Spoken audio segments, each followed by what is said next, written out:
Hello, everyone. Hello. Good morning. Good afternoon. Bonsoir. Bonsoir à tous. Hopefully, people are joining from France. It's really nice to be here on this. Well, what has sort of become a special day. I've noticed that since we put out the information of this wonderful idea that we had between us, that today has become, all over social media has been awash with tributes for Jean-Pierre Rampal, which has been really lovely to see. So I'm hoping that this is just going to add to this this lovely outpouring of affection for the very great maestro. So without further ado, I would very much like to welcome the guests today, who are the one and only Ransom Wilson and Linda Chessis, who will be joining us right now. There we go. So, super great. Now, this is going to be a very technical show. So there's lots of videos, lots of other content, and so we're going to have to keep our fingers crossed that all the little gremlins are going to be kept at bay, and we can just have a lovely chat about your friend and teacher and inspiration and mentor and everything else. So, welcome. Thank you. So, well, I guess so. We just wanted to. I guess I met you in New York, Linda, in February, and we made this lovely interview with you where you were speaking about Rampal, and we sort of thought we must do a Rampal thing. We must do a Rampal thing just to celebrate this. And then I said, well, it must be nearly 20 years. It must be. And then we had a look at Wikipedia, and sure enough, it was going to be 20 years since the passing of the great maestro. And so we thought, let's do a thing. And so this is the thing. And it's been so wonderful to be able to go back and to look on YouTube and to have all of these incredible memories of performances that I grew up with, basically. That's the reason I'm a flutist. We all are. Yeah, definitely. I was going to say I first encountered him on a recording on an LP of some Baroque concertos. I was in North Carolina, and I remember my mouth dropped open at the sound and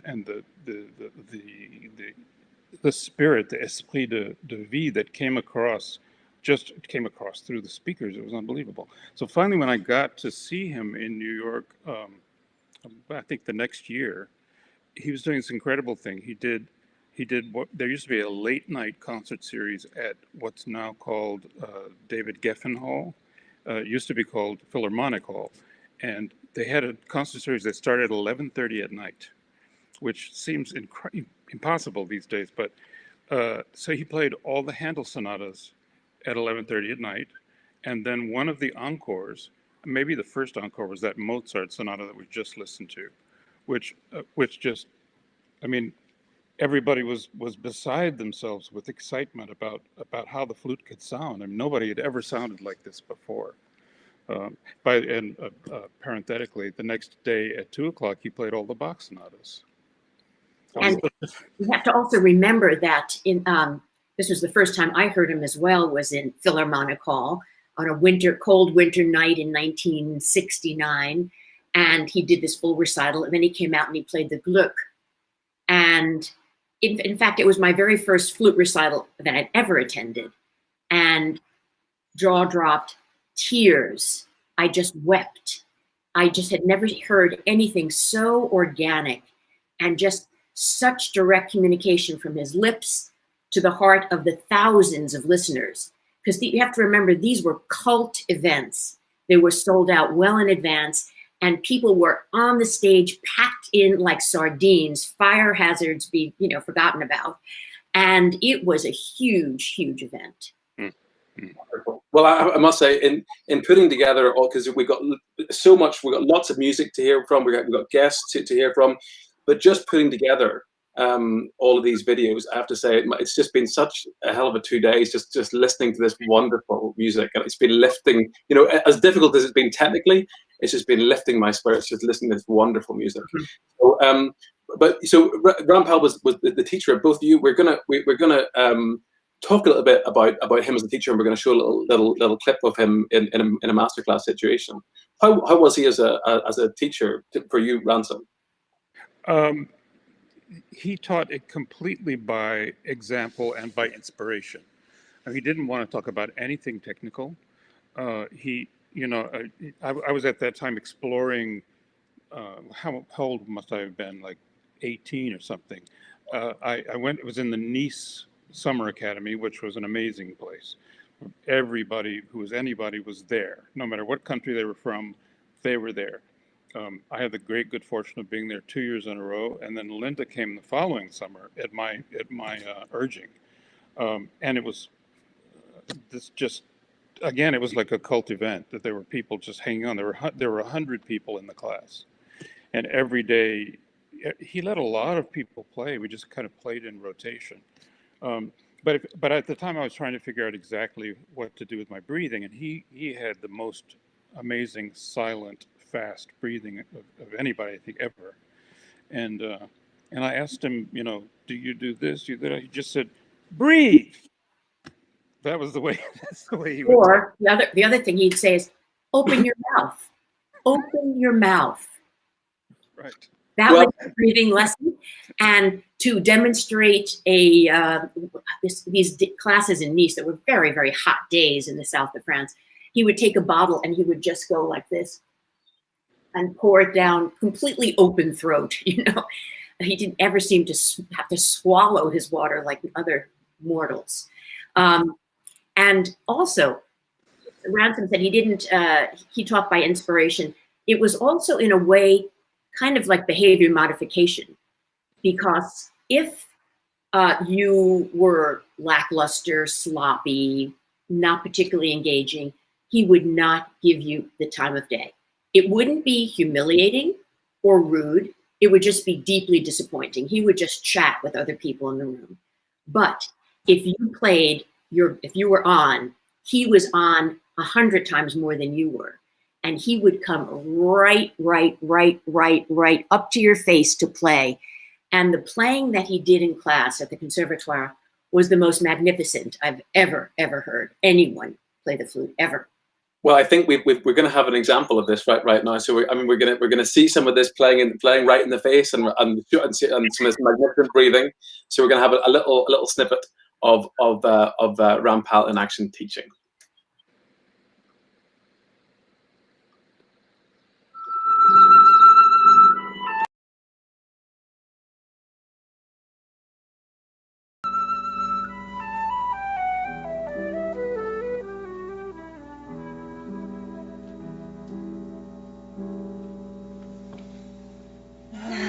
C'est difficile, hein, je vais pas.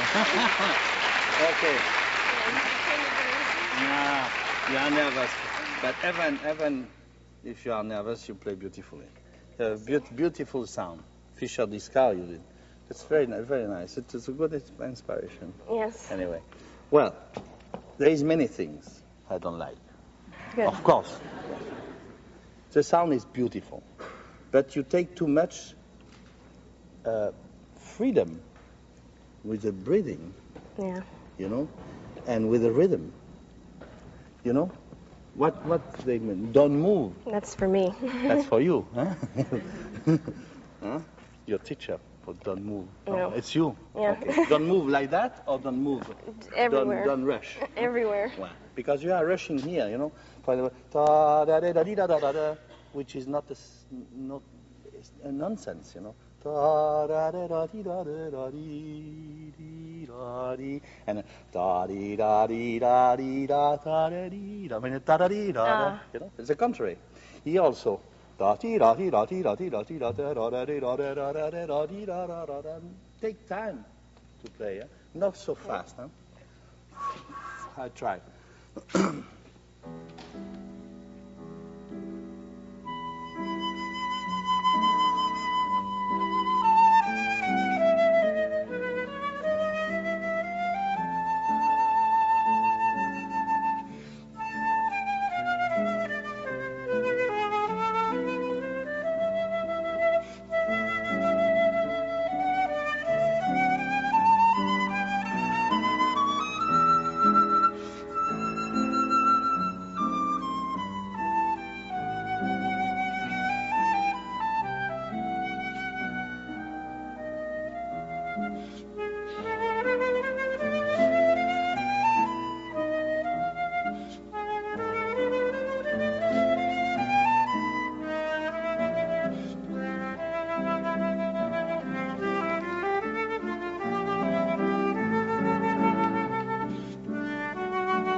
Don't stop. So there we are. Wonderful. Just I guess that was memories for you as well. Ransom, is Ransom frozen? Looks like Ransom may be frozen. Ransom is. I thought he's fallen asleep. I think he needs to rejoin. Well, this is good timing for us. Oh no, we got him back. Well, it was good timing because we were going to go obviously from this lovely teaching experience and a lovely, beautiful bit of foray, straight to Gaspar Hoyos, who was one of Rampal's very last students, I guess. Short, and I guess at the end of the 90s, and Gaspar shares. So in each of these, there's really lots of music, and so we've got guests and videos from people literally all around the world, sharing their passion and their memories and their anecdotes. But also every single bit of message has also got some beautiful music attached to it that is particularly special to each contributor. So we'll go straight into that.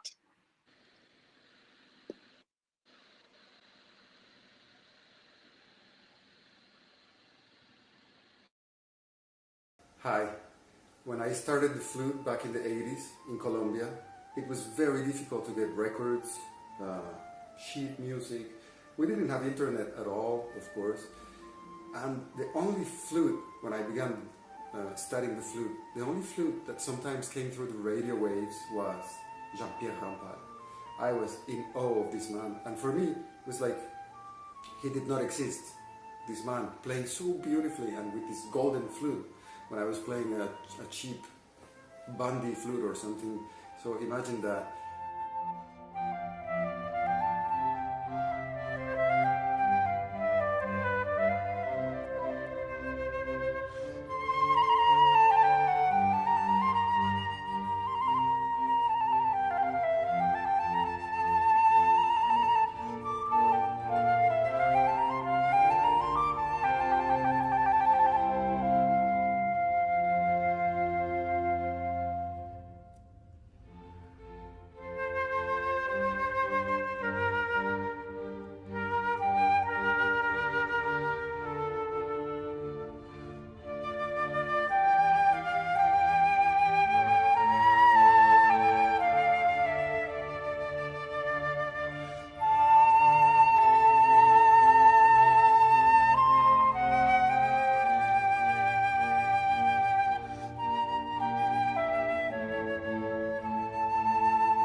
And then in 1998, I did his competition in Paris and I met him.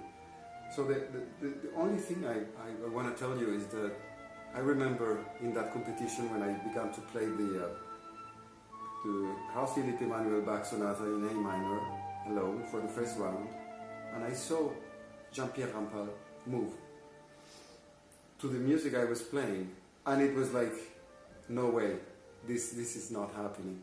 So that's my wonderful souvenir. And after that competition, I met him, and I learned, and I still learn a lot from him.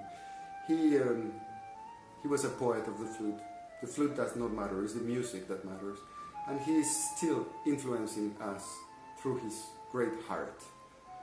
So thanks for letting me talk about him, and we miss him. Bye.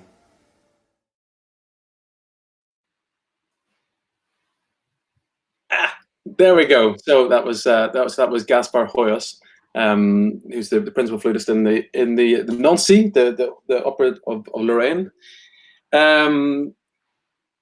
Beautiful words, I thought. Really, I thought that he was so affected with Rampal moving to his music. I thought that was gorgeous. So Rampal as a performer, how did you experience him in this way? Ransom, we're back again with Ransom. You keep freezing. We've had internet issues. But we're back. Yeah, I'm Good. back. Good. As a performer, yeah. As a performer. Yeah. So he had this thing of kind of connecting directly to the listener without, as if he didn't have an instrument, and when you were in the hall, it was amazing. You really thought he was playing just for you. It was extraordinary, and I've never heard that comment about another performer, and that's what virtually everyone would say. He had so much. He had such a generosity of spirit that it went directly out with no filters. And the flute was just incidental. I mean, he would have been great on whatever instrument he picked up.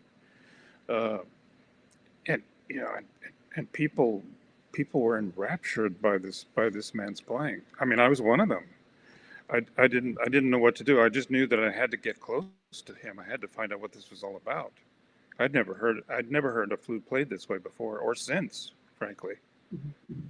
So. And you, Linda, what was the similar experience? I echo Ransom's comments entirely, and I think as a performer, he was so natural and at home on stage. He could just be making a joke, and he was just casual, and he just walks on stage. He just is. He was who he was all the time.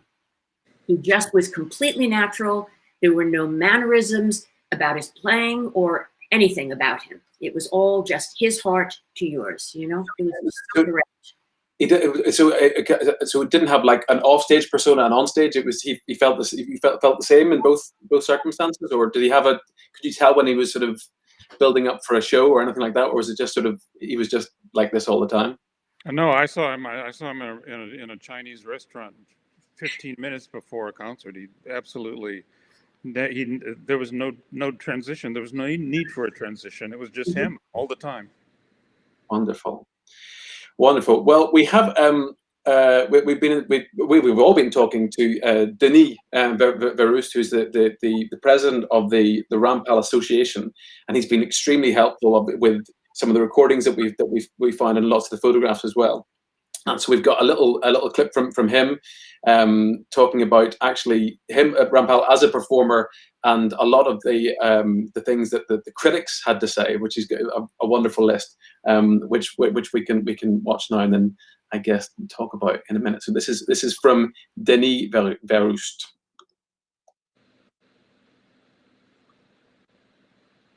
Hello, my name is Denis Verhust, and I'm responsible for the JEAN-PIERRE RAMPAL Association in France, which has been founded now 15 years ago, and which tries to perpetuate his artistry and to let the young generation discover who this fantastic virtuoso and musician was.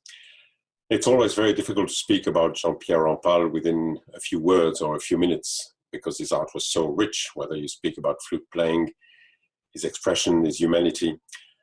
Many aspects of his playing have been already celebrated since the very beginning of his career 70 years ago. His tone, marvelous tone, his stupendous virtuosity, his breath control, his phrasing. But above all, I think the most distinctive character of his artistry is the prodigious life of his playing, the considerable sense of communication, musical communication that he had.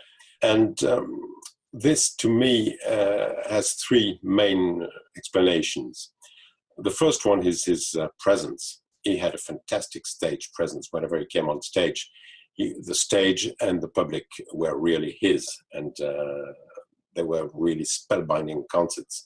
I remember that I read once a critic who said that when he was coming doing his first tours in the US at the beginning of the 60s, and he had been already there a couple of times, and when he was coming back, the critic said that the people were driving from 100 miles away, sort of drawn there by sort of obscure force to come and listen to him. So much his presence was there. And also another factor is that his playing is entirely natural. It's a fully natural way of playing. It's a fully vocal art of playing. And thanks to prodigious mastery, he only has to imagine what he wants to do to be able to realize it. And this is what explains a fantastic phrasing, really subtle phrasing, and really something extraordinary that people had never heard before. And also a fantastic vitality in the playing. And last but not least, if music always came first for him, he had a real passion for the instrument, but a sane passion, a passion for the physical side of the instrument, for the breath and for the sound. And the sound was something which was so important. Of course, it's your voice. And he was speaking very often to his students saying, il faut un son qui parle, a sound which speaks. And he was always saying, for the vocal side, that in order to play the flute well, you need to be in love with the tenor voice. And for the sound, I would like to quote a few of the critics I've read. I've read a great deal of them. I would say easily over 10,000 critics of his concerts. And the way that the sound is described is extremely interesting because they use an incredible number of terms. I would quote a few here. For instance, soft-edged, sweet, dense, rounded, honeyed, velvety, pearly, creamy, haunting, luscious, caressing, exquisite, liquid. And one of the critics even said it's an intoxicatingly honeyed tone, a warm and mellifluous tone. And this, I think, is extremely important. And Maurice Allard, the famous French bassoon player, said that he was a tone painter. And I've chosen two recordings, and one of them is of the slow movement of the De Vienne Seventh Concerto in E minor, is the end of it. And it's recorded in 1969 when he's in his prime. The tone is just a marvel. The playing is dreamlike. And he manages to end the movement with a supernatural note, a note really coming from nowhere.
And after that, you will listen to another part of the same concerto, the last movement, part of it.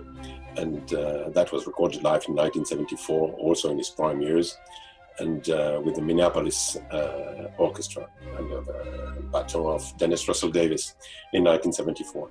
And there again, you will have an opportunity to witness another side of Jean-Pierre's concert in the States, a prodigious excitation and a marvelous joy of music. And that is the main thing that will be remembered surely about Jean-Pierre Rampal is that he made you love really music. He made you love life and enjoy.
So, Wow. Yeah, I know. that was live too. It's ridiculous. I mean, it's funny because it's because in this feed, because I can see you guys as well, and it's just we're just like I think we're all just grinning the entire time whenever Rampal's playing. It's just wonderful. We would ask him, Jean-Pierre, so fast. He said, j'ai faim. He wanted to go out to eat. I could finish the concert. Well, I mean, so I wanted to talk to you about as a flutist, as a flute player, as a technician. What I mean, it's sort of it's otherworldly at times, and it's obviously it's super virtuoso, but also just so much shape and light and joy and personality. It's not just sort of it's super fast, but also just so great. As a technician, did you ever witness him? Practicing much or getting stuck or getting. I was never aware of him practicing ever. I think that he just had this natural gift. I mean, it's also a French thing. They say, yeah, I never practice, but the fact is that they start them so early in doing solfège at 6 and 7 that by the time they get to their instrument, they're already virtuosos with their ears. So the instrument is incidental to their understanding of music. So yeah, it's easy to say, well, I never practiced because you spent the first 20 years of your life having music beaten into you by the French educational system. But Ransom, you have to remember that Jean-Pierre was en route to becoming a doctor.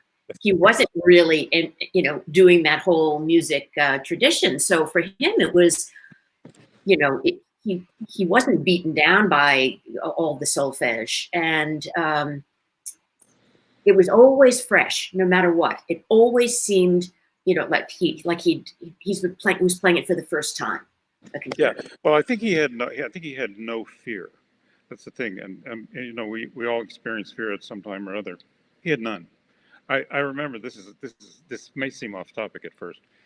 Back in the 70s, whenever it came out, that this movie called The Exorcist, it was the most horrifying movie that had ever been made to that point, and people were screaming, people were having breakdowns. Jean-Pierre went to see it in New York in the afternoon and thought it was hilariously funny. So, yeah, it gave me nightmares for months, by the way. Well, the one clip that we've got that both of you had in common that you both requested for something that you wanted to hear was this extremely and I can't believe I'd never seen it before. This extraordinary Poulenc cantilena with Poulenc at the piano in the late 50s. So we're gonna have a listen to an excerpt of that now. I should express to people there is if you later there'll be a link so you can download a PDF which has got all of these links so you can listen and enjoy all of these beautiful performances at your leisure. We're only going to give you a little taster of this, and a lot of it was fresh and new to me, so I'm sure it is to a lot of the people watching at the moment as well. So, but we're going to hear a little bit of Poulenc, with Poulenc at the piano and Rampal on the flute. Enjoy.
So yeah, wonderful. Oh, can you hear me? You can hear me. We're muting while the videos are on, so you can't hear us taking a sip of tea. So yeah, I mean, it's interesting whenever you hear, obviously you have Rampal there, but you also have Poulenc, and so it's just like, that's the speed. That, you know, there need not be any more arguments. That's the composer. Yeah, it's like watching Stravinsky do Rite of Spring. It's just like, well, why is anyone else doing it on this? We have the evidence. This is the speed. But also, that's the atmosphere, and that's just crystalline beauty of tone. Yeah, well, Poulenc had some very colorful things to say about that movement, because, you know, we have to remember Poulenc was both the kind of cafe pianist that you hear in, say, in the last movement, but he also was deeply religious and wrote some very important religious works. And I hope this doesn't offend anyone when I say this, but his description of that movement was the streetwalker who enters the cathedral and becomes a virgin. Wow. I know, it's surprising. A different idea about that piece, but I'm struck by just how much humanity comes through Jean-Pierre's sound, even back in 1955 or whatever that was. Just, I mean, it sounds like him right away. Right away, you know it's him, because there's nothing between him and the music. Right, but the other thing that's so remarkable, especially in this example of the Poulenc, is that it isn't, his emotions are completely open, but he doesn't wear them on his sleeve in any kind of, there's a kind of insouciance, right, about it. It's just very natural. It's a natural expression, but it comes across powerfully. You know, it doesn't feel melodramatic or put on. It just feels like all heart. Like I said, it's been a great couple of days. I've been basking and watching all these videos for the last couple of days, putting this together. I highly recommend everyone watching does the same. You can go on a Rampal rabbit hole and be delighted for days. even on YouTube, and when the quality of recording isn't even great. But wonderful, wonderful. Well, we have another contribution from Berlin this time. Fresh, another person who had a big influence on his playing and his flute musicianship from Rampal. And we have Emmanuel Hood, another Haynes artist. Which is that we're packing it full of Haynes artists. So he's going to share his thoughts and his favorites as well. Hello, everybody. This is Emmanuel Pahu. I'm so proud.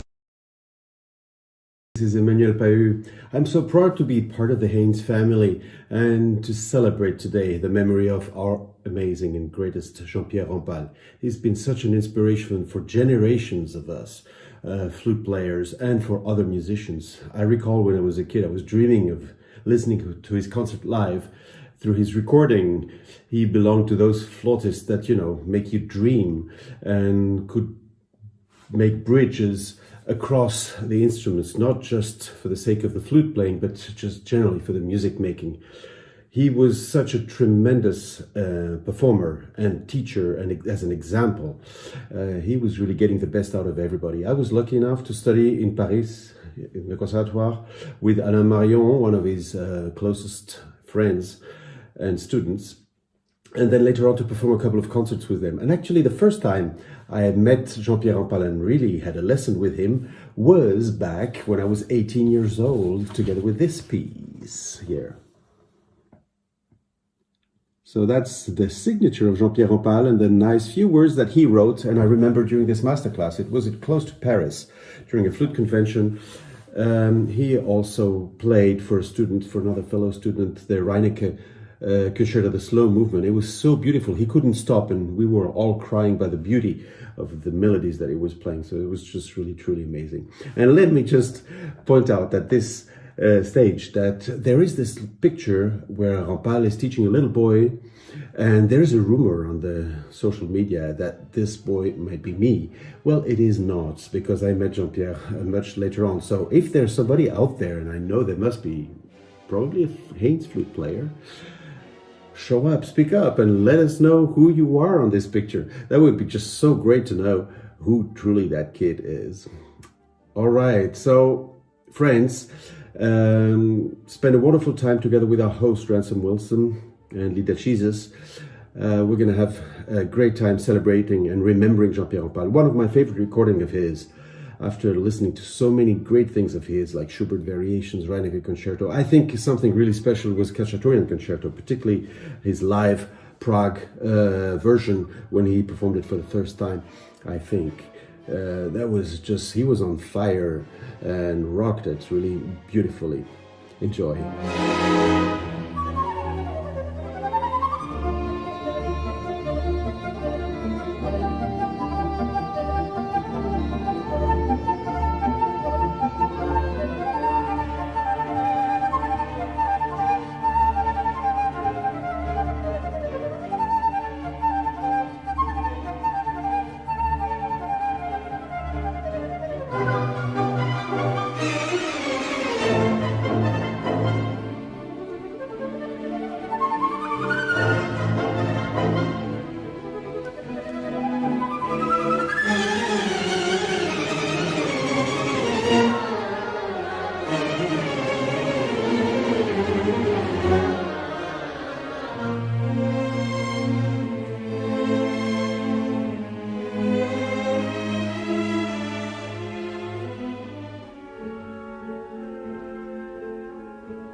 So, lovely message from Emmanuel there, and so yeah, I mean, it was obviously a huge influence on him, a huge influence on the entire generation, and of flute players, and obviously still to come. What was he like as a as a colleague? I mean, were you? I mean, because I guess this is the wish is always.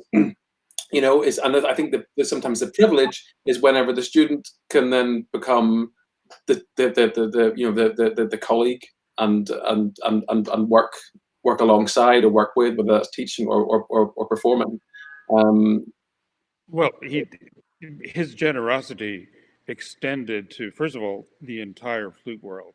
So while he was alive and he was kind of the king of the whole flute world, there was no animosity that I was aware of between camps, because everybody looked at this incredibly warm, wonderful person that was sincerely liked you. And I asked him once what his philosophy of life was. He said, I like everybody, and I assume everybody likes me. That was it. And what a simple, but I mean, if one could get there, it would be such a beautiful life. Almost Buddhist,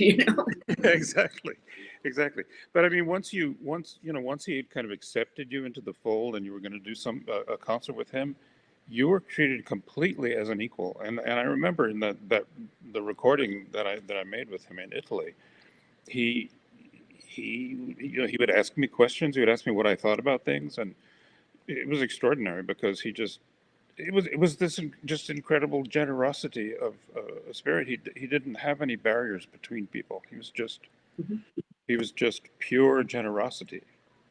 I often say that I feel I learned more from him as a person than I did as a musician, but that would be hard to say because I learned so much from him as a musician. Linda, you must have had similar kinds of. The only time that I felt that he had some semblance of disdain was for American flute articulation. And this was I studied art history at college, and I came to France to study with Rampal after. And for the first several months, he was saying to me, no da da, da da da da, no da. I said, wow, not only is he a fantastic flutist, but he's brilliant. He knows about Marcel Duchamp and surrealism and art movements. And no, he was saying, no, no, don't cheat tongue, da, da, da, da. And that was basically one of his big philosophies and his real pet peeves, I have to say. So all of my students know that. Know about da, da. Yeah, I mean, Linda and I can listen to something and we'll both look at each other at a certain point and just say, da, da. That's all we have to say.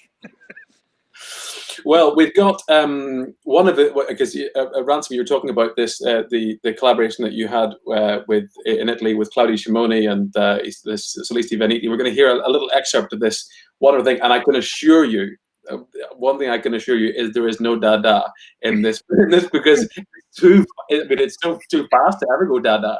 It's more like, so it's machine gun articulation and amazing fingers. This is really the first time I listened to this. I guess it was about a month and a half ago. I guess this got sent around, and I sat and I listened. And the second movement is wonderful. You'll find that on YouTube also.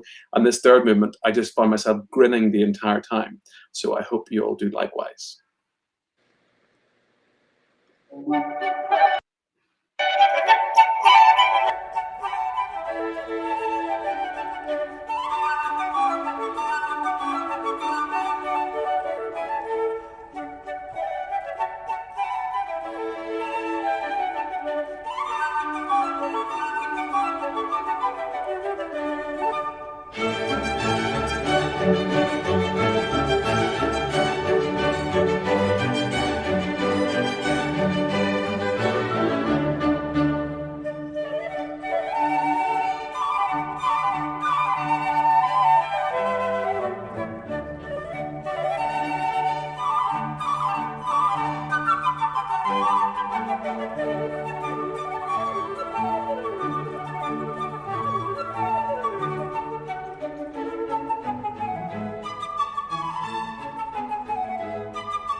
So I never could that fast. There's no way.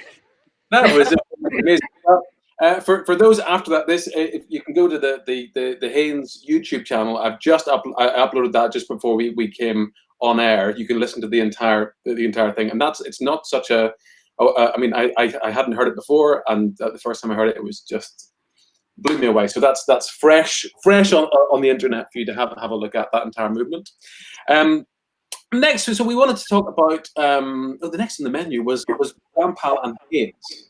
So, because I mean, and how does it feel for you guys now to sort of be part of the same clan? Does it feel like you're sort of having this sort of returning to home turf, or does it feel? Do you have that same sort of feeling? Because I started on my first real flute was a Haynes, and when I went to Paris to study with him, I played Haynes. Of course, he made me switch out my B foot for C foot. First thing I had to do, and but other than that, I stayed with Haynes for a very, very long time. And I mean, his flutes were just extraordinary. And the funny thing, I always remember discussing looking for new flutes and looking for head joints, and he'd always say, "Look at his flute. Say, my flute is like a child. You have children. You don't chop the head off one child and put it on another child. This is your flute." You know? I agree with him about that. Yeah. Now, I mean, the thing is that starting with Barrère, there was always this kind of French tradition of French players, and after all, the instrument was based on one of Louis Lot's instruments, so it makes perfect sense. But first of all, never B-foot. He never played B-foot in his life. Even when he had to play the cacciatorian, which has a low B in it, he would just pull the head joint way out and lip it down. He refused to play B-foot because he thought it ruined the sound. And there's an extraordinary lightness and vibrancy about his sound that you really can only get from a C foot. Have to say, B-foot has much more projection, in my opinion. So it's not for everybody. But I think that he was attracted to the sound. He had played, this Louis Lot, and so he needed something. The Louis Lot was very fragile.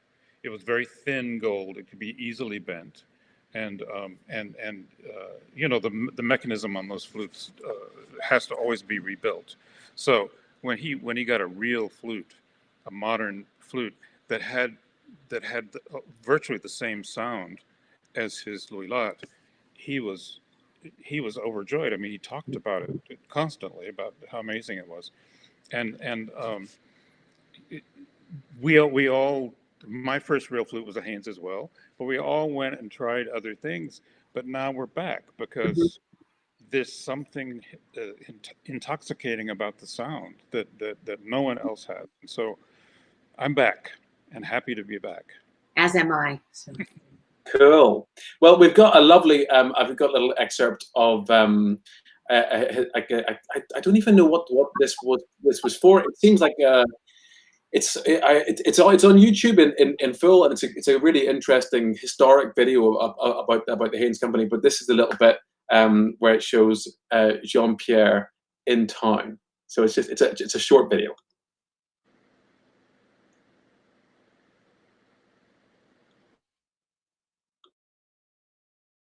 Rampal is in town. He takes his Haynes right into the shop for a tune-up. Hi, Lou. How are you? Hi, nice to see you. I have a small problem with my flute. I got my first Haynes in '58, and since then I never played something else. In fact, I play always the same flute because I think that to be comfortable with an instrument, you have to give it the chance to be played. And it must be a part of your body.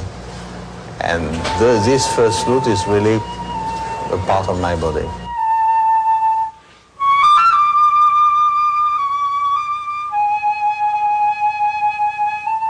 Hello, gentlemen.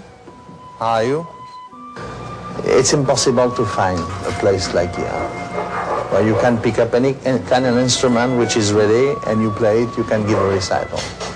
then it's really the perfection of making the flute, which needs not only ability to do it, but love. You know, they must love their profession, otherwise they cannot do it. So that was a lovely little. Never seen that before. You haven't seen it? Oh, No. great! Very pleased to bring something new. From Piedmont Street. Yes, indeed. Well, I was there. I was there the first time only last year. I did a walkabout and I did like a little pilgrimage to Piedmont Street, which is now condos. But like they look like nice condos, but condos with a you know such a history. What's it like to hear? You know, because I guess you hear him, you hear so much of his playing, but what's it like to hear him speak like that again? Does that sort of bring a catch to your throat? How does it? Oh yeah, when I saw him walk in, when he walked in, he had kind of like a little, almost like an Indian head wobble. That was that was you couldn't. I mean, I certainly can't imitate it, and you couldn't even describe it. But it was kind of like a swagger, you know. I don't know. He's like Monsieur la Péjodie or something. Wonderful. It was truly larger than life. That would be, I think, the best way to describe him. You know. Well, I was going to say the next on the agenda is Rampal as a superstar. I mean, and you know, because he was huge. I mean, the next clip that we're gonna enjoy is on a big famous TV show, and so he was huge. What was it? I guess he was the first fluting superstar. And how did that affect? Did you notice it affecting him? You know, in day to day, or he was delighted. I mean, it didn't really, but he would, in a way, underestimate all of the fame he had amongst other classical musicians and in the classical world. But when he was invited to participate on what we're about to see, he was just so thrilled and delighted that he'd finally really made it. That's right. I think we have to have it. We have it a taste. It's short, but I think it's very, very sweet indeed. Enjoy. Well, ladies and gentlemen, Jean-Pierre Rampal. Yeah!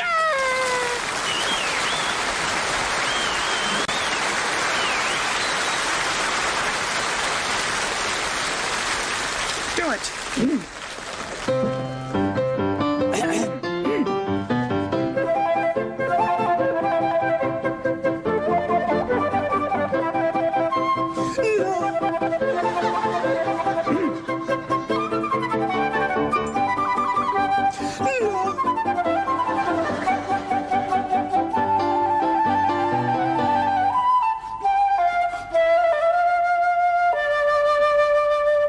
Now? Yes. Lo, hear the gentle lark, weary of rest, from his moist cabinet mounts up on high, and wakes the morning from whose silver breast the sun ariseth in true majesty. The sun ariseth in true majesty.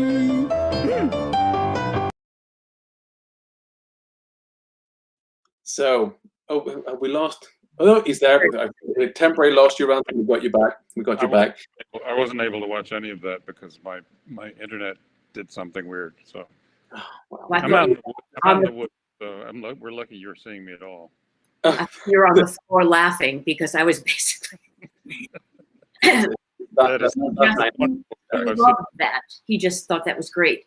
And then when he did the bowling suite, and how that took off, it's basically that was the first big crossover success any classical artist had. And I was in Nice this summer that he was driving around with his gold Jaguar convertible that he said he paid for with the royalties from the bowling suite. You know, very nice too.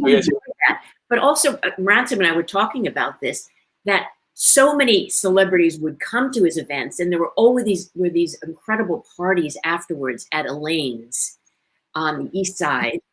And this was in the 80s, I guess, right? And Woody Allen would be there, and Claudel Colbert, and just all kinds of, people was just part of his group. And he would eat.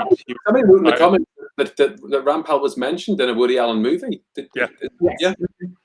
Yeah. So that's a good observation there in the comments.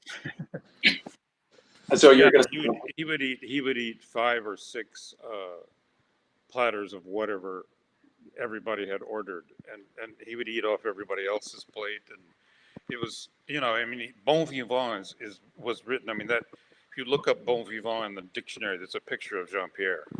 It's just he was that. That was what he was. He was about loving life. He loved everything about life, and that of course included eating. And he did a lot of it. He did, and he enjoyed it immensely. And also, and then he would have these incredible dinners, and then he'd pick up the tab for everybody. Everybody. He was so just incredibly generous. Around the world. I mean, it wasn't just in New York. He did it around the world. After every concert, he paid for dinner for everyone. I mean, who does that? It was amazing. Amazing. Well, we've got another little clip from Marseille, from Rampal's home turf. We've got a lovely little message from Jean-Louis, the Paganini of the piccolo, Jean-Louis Baumadier, who's got some nice stories about studying. Well, you can watch and enjoy. Ma vie avec la famille Rampal a commencé en 1962, lorsque je me suis inscrit au Conservatoire de Marseille et que le professeur de flûte était Joseph Rampal. Sa technique, c'était de faire des duos et de mettre dans l'oreille du flûtiste un très beau son. Et c'est une technique qui a marché avec beaucoup d'élèves. Je ne savais pas que le fils de Joseph Rampal jouait de la flûte, mais comme j'étais très mordu, très intéressé à la flûte, j'achetais des disques et j'ai découvert un jour, mon premier disque était un disque de Jean-Pierre Rampal, qui était le fils de mon professeur. Et ce premier disque, c'était un disque de sonate pour flûte et clavecin du XVIIIe siècle, avec la sonate de AC, que j'adorais, celle qu'on joue plus beaucoup, qui fait...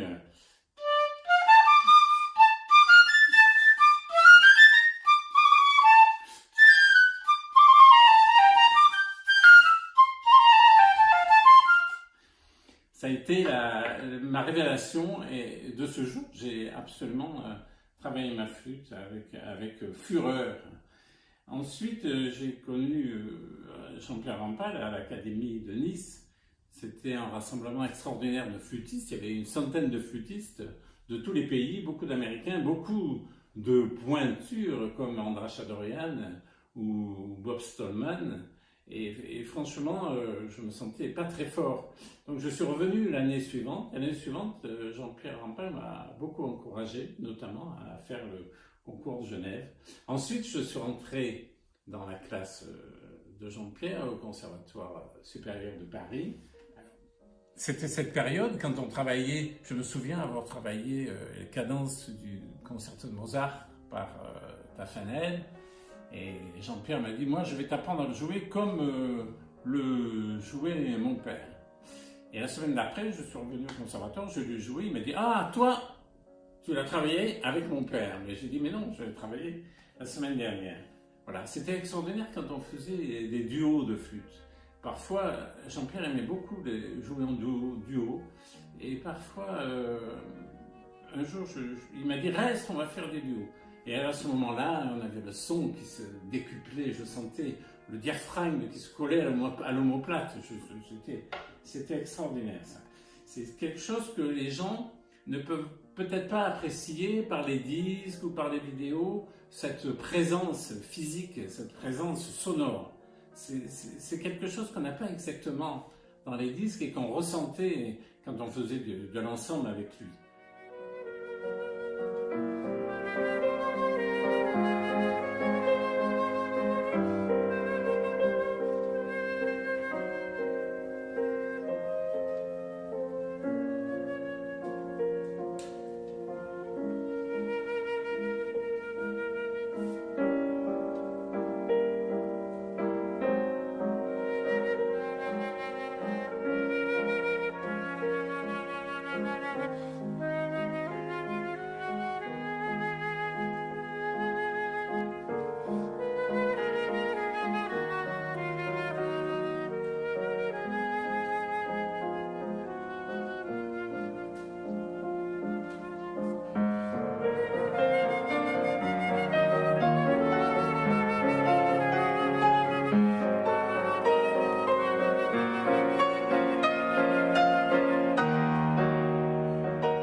ensuite, j'ai eu ma carrière, et puis j'étais à l'Orchestre National, et puis Jean-Pierre a accepté de diriger les concertos de Vivaldi pour piccolo avec l'Orchestre National.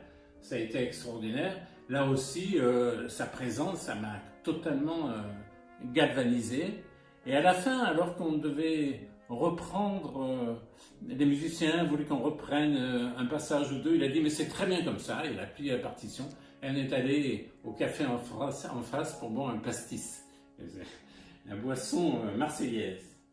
Ensuite, on a fait plusieurs concerts. D'abord, on les voit là, au parc de Sceaux. Et là, alors que justement on buvait l'apéritif, comme j'étais avec mes collègues Patrick Gallois, Philippe Pierrelot, Philippe Gauthier, éminents flûtistes, modestement, j'ai dit, moi qui joue du piccolo, je vais faire la 5e flûte. Et là, Jean-Pierre est allé chercher la flûte basse. J'avais jamais joué de la flûte basse et je me suis retrouvé au concert 3 heures après à faire tout le concert, les concertos de Bois-Mortier à la flûte basse. Et ensuite, quand il y a eu les 60 ans de Jean-Pierre Rampal à la salle Pleyel, nous avons rejoué ce concert Bois-Mortier à 5 flûtes, où je faisais aussi la flûte basse. Mais là, je m'étais un peu entraîné. Et ensuite, il y a eu l'hommage à Joseph Rampal en 1983 à Saint-Victor à Marseille, à l'église, où nous avons joué aussi à 8 flûtes, le Bois-Mortier. Il m'avait prêté sa magnifique flûte en argent, une Armstrong, je crois, j'en suis sûr. Et là, vous aviez donc Philippe Pierrelot, Jean-Pierre Rampal, Alain Marion, moi-même, Marius Boeuf, Maxence Larieux, Jean Patero, Geneviève Amard, que j'ai toujours eu une relation affective avec Jean-Pierre Rampal, qui était pour moi une espèce de père spirituel, et j'ai gardé des relations d'affection. So warm words there from Jean-Louis, and lovely memories. I wanted to I mean, because like I said, it's an ambition a lot of the time for the student to become the colleague of the teacher, and I think sometimes even more pleasant is when the student becomes the friend of the teacher. So what was he like as a friend? I think we may have lost Ransom again. Otherwise, he's being extremely still. Ransom's email, his internet has been up and down. I think. He had a fantastic sense of humor, and he just was a great, wonderful person just to hang out with, to go to sushi bars, and he would just recount incredible stories. Remember stories he'd say, "Oh, I went to Salvador Dali's house in Spain, and his swimming pool, the floor was covered with sea urchins. So let's have some more uni." He loved sea urchins, and he would order bowl after bowl of uni in the Japanese restaurant. And finally, the sushi chef said, "Mr. Rampal, we don't have any more. We finished it." Yes. He had a sushi restaurant out of sea urchin. That's quite something. Well, while we get Ransom back on track, we can hear from the very. This is a perfect segue. From the very land of sushi and everything else gloriously Japanese. We've got a really nice message from Shigenori Kudo.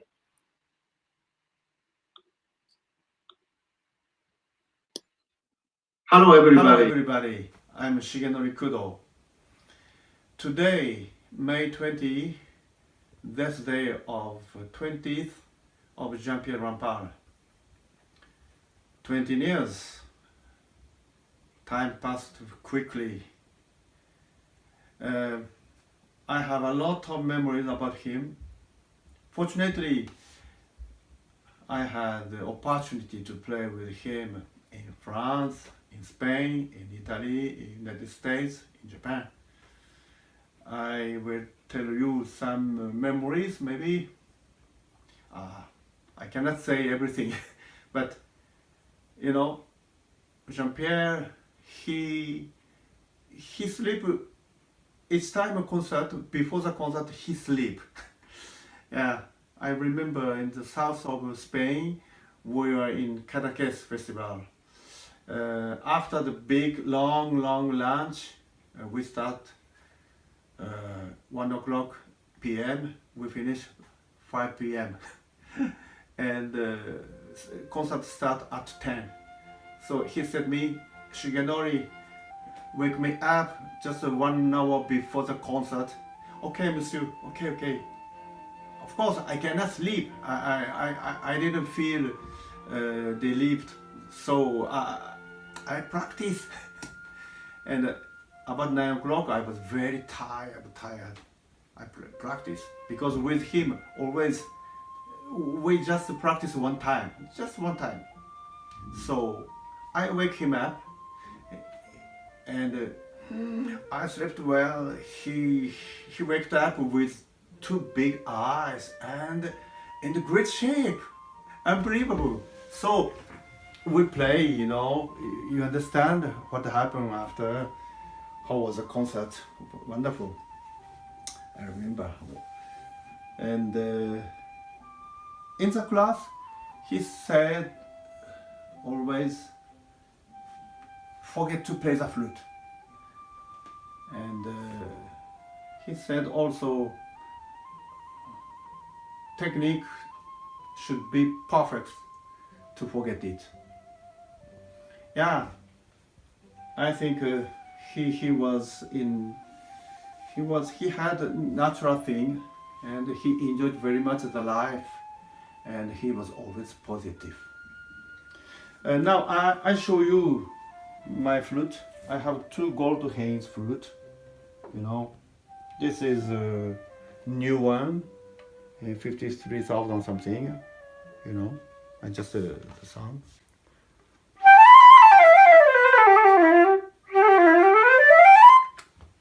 Sounds good. And another one is very old. I got in New York the 30,000.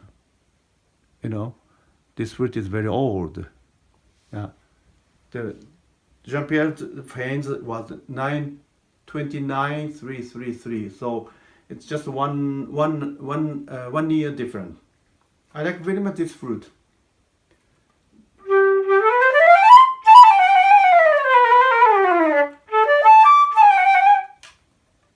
I like very much these sounds.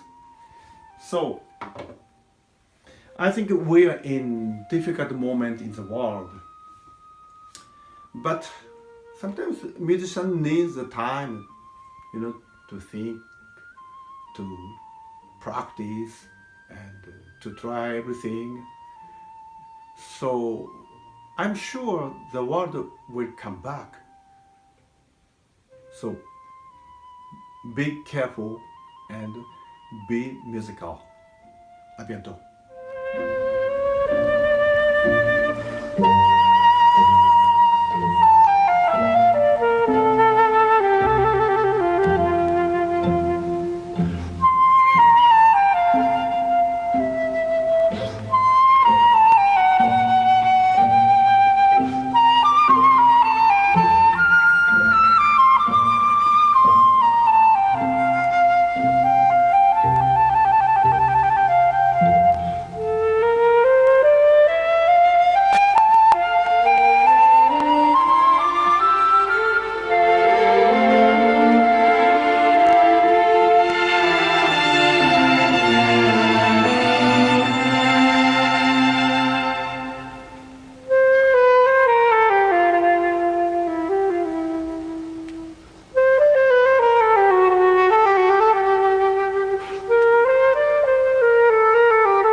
transcription pour flûte et c'était Jean-Pierre Rampal. Per flauto, Jean-Pierre Rampal. La perfection. La perfezione, il poeta.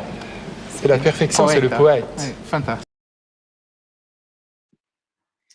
So I deliberately left. Good to have you back, you. Ransom. I deliberately left that in at the end with Pavarotti because Pavarotti just says he's a poet, fantastic, and and to see the admiration obviously there from the greatest tenor that ever drew breath, or at least one of them.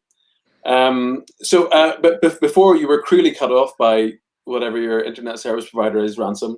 I was talking to Linda about Rampal as not only as a colleague, which is obviously one of the things that as students what we aspire to, but also as a friend as well, and how he was as a friend of yours as well as a colleague. Well, he was. He was busy. He was busy constantly, but he always had time to say hello. Or he had all these stories about him waiting around before his concert started so he could give a ticket to a friend. He just, that was more important to him in a certain way than the concert itself was the connection with a friend. So as I said, I feel like I learned more from him almost about how to be a good person and how to be a generous person than I did about being a musician. It's I think that's what really set him apart. The thing is, at the time when he was prominent in Paris, there were a lot of flute players playing the flute technically at that level, and it was the highest level in the world. There was no question about it. And the country of France was full of them. The training was such that the technical level that was reached by people was higher than anyone could imagine. But what set him apart was this humanity, this overwhelming need to communicate with people, and that's why his playing is so infused with magic, because he had something that is very rarely encountered. It's just this unbridled love for his fellow man, and he was indefatigable. The amount of energy this person had and imbued. So when you were around him, the energy level was always really elevated. So it was always a party, and he always loved groups of people, and he loved to be surrounded, and he lived to be on stage. I think he was really bummed out when he couldn't perform, and he was performing. How many concerts a year? Denis would know for sure, but hundreds. The year that I was studying with him in Paris, he told me he had 275 concerts, which I know what it's like to have 75, and that's a killer. That's horrible, and he just thrived on it. It's really all he knew. Finally, we all knew that he was going to basically drop dead on stage, to put it crudely, because he couldn't imagine life without music. Mm-hmm. Yeah, and also living as the bon vivant as well. It's like you can have a good time or a long time. I think that's the choice. But he did well. One of the lovely things that we've received for this particular broadcast is a message from Jean-Pierre's widow. So we're now going to hear especially a special recorded message, especially from Françoise, Madame Françoise Rampal. J'apprends avec plaisir que Hans a la belle idée de donner un hommage pour Jean-Pierre Rampal. Je suis très fière et je vous remercie infiniment. Et c'est très beau que tous les petits pourront voir leur cher Jean-Pierre Rampal. Et vraiment, je vois qu'il n'est pas oublié. Merci à vous tous. Et à très bientôt.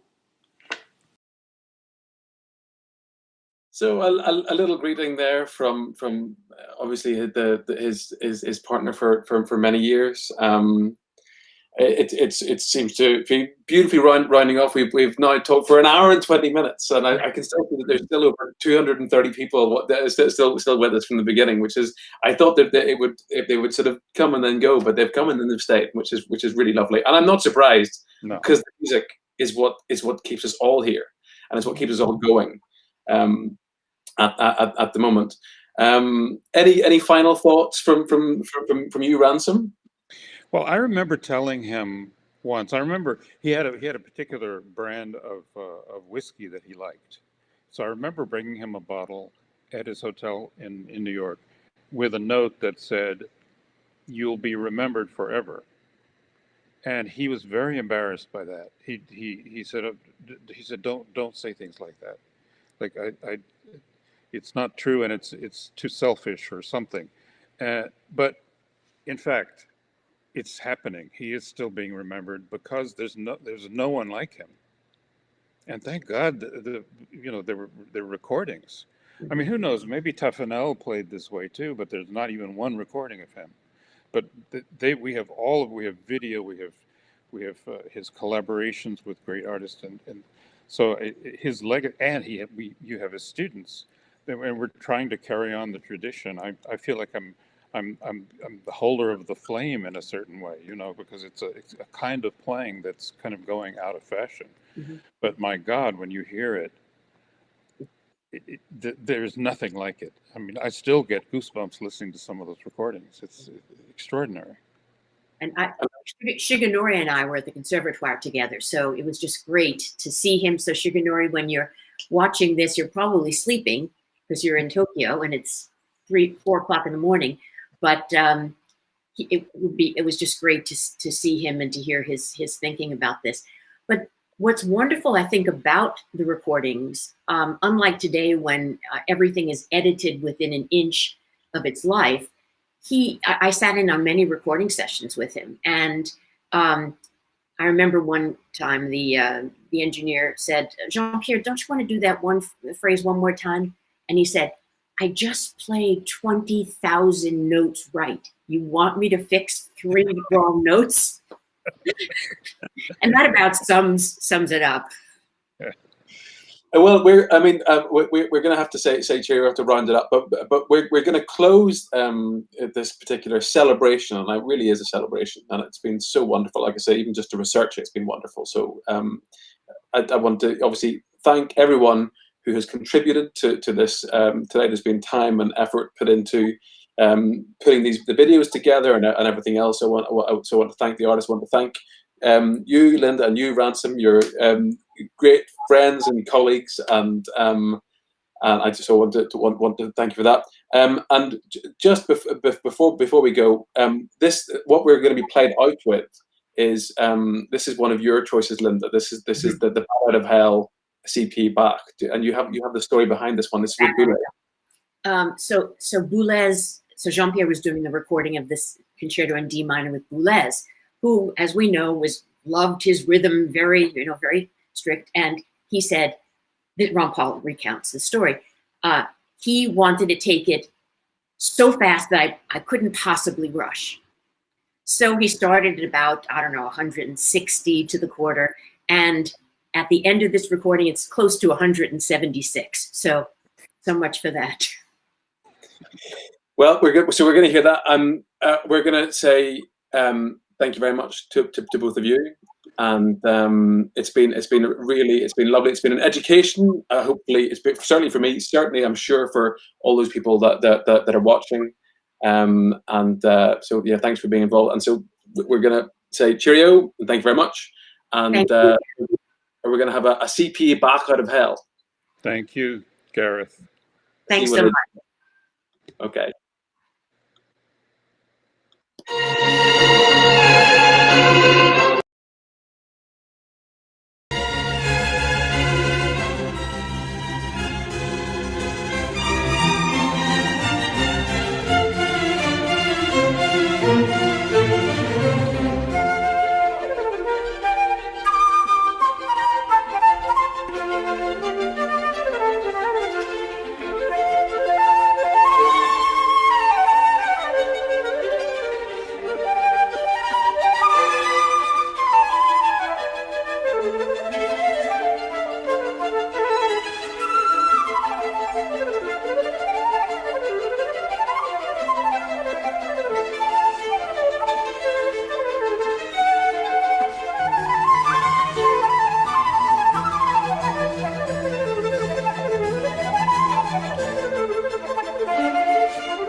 Thank you.